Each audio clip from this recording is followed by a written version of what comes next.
healthcare, education, the environment, international aid, crime. Issues affecting all our lives are shaped and driven by Parliament. But how did it all begin? What does Parliament do all day, and how do you fit in? Parliament has evolved throughout its long history to become what it is today, changing over time to meet the needs of the people. Two key historical events began this process. In 1215, King John put his seal on Magna Carta and agreed to a list of 63 rules set out by a group of barons. This ensured for the first time that no one, not even the king, was above the law. 50 years later, Simon de Montfort, for the first time, invited representatives of the towns and shires to his 1265 Parliament. These events established the foundations for the representative democracy we have today, and from this point onwards, the power to make decisions for the nation passed, over time, from the monarch to Parliament. Let's take a closer look at the UK Parliament today.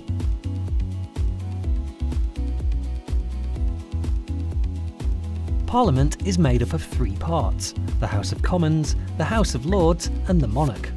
The House of Commons is the elected chamber of Parliament.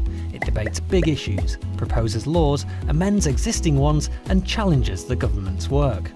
There are 650 members of Parliament, or MPs, who each represent a constituency in the UK. They belong to either a political party or are independent and are elected by constituents of the area they want to represent. The leader of the party that has the most MPs elected after a general election becomes the Prime Minister and heads up the government. They choose a cabinet made up of 20 senior ministers, who coordinate each government department's work. Parties not in power are called the opposition. MPs from the opposition and government question the government on policy and proposed laws. The Speaker keeps the House in order by chairing these debates. The House of Lords is the second chamber and shares the making and shaping of laws with the House of Commons. It has around 800 members and it's made up mostly of life peers, and also includes hereditary peers and bishops. Lords are selected for their knowledge and experience and hold government to account by using their expertise to look at laws and issues in detail. The monarch's role is mainly ceremonial. They meet the Prime Minister once a week to hear what's going on in Parliament and formally agree every new law. But that's not all. There are also people working behind the scenes who support the work of Parliament: clerks, librarians, researchers and many more.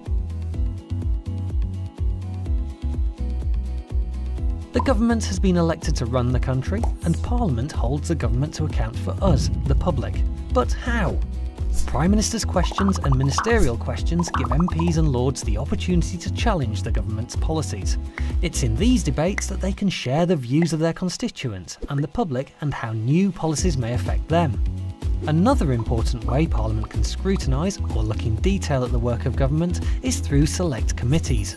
Select committees analyse and scrutinise policy. They're made up of either MPs, Lords or a mixture of both. Together, committee members look at a particular subject and make recommendations on improvements. Witnesses with expertise in the area under scrutiny are called to give evidence, which is used to help shape the committee's inquiry. Members of the public, like you, with a view on the subject can also give evidence for consideration.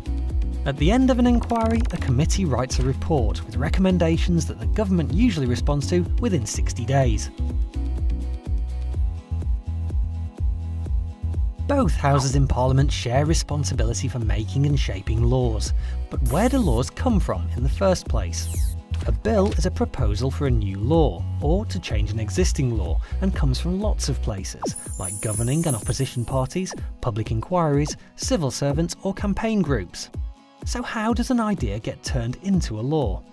Imagine the government wanted to place greater controls over the internet. A proposal called a Green Paper is published, which presents the government's ideas for future policy. This is open for public discussion, with interested groups like internet service providers and others likely to be affected. Once findings are gathered, a white paper is published, which outlines a firmer plan for government policy. Cabinet ministers must agree whether the proposal is taken forward. Once agreed, a bill is drawn up, and the minister responsible for the policy introduces the bill to Parliament for debate.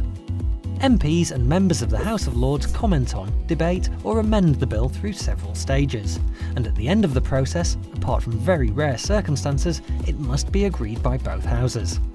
It's then passed to the monarch, who gives formal approval, or royal assent, and the bill becomes law, called an Act of Parliament.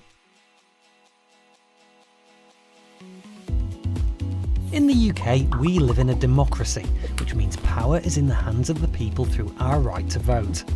Throughout history, lots of people in the UK have campaigned for the voting rights we have today. There are lots of different types of elections to vote in: general, local, European. Let's take a closer look at how MPs are elected to the House of Commons through the general election. General elections take place in the UK usually once every 5 years, and every seat is up for grabs. On polling day, voters make a choice from a list of candidates.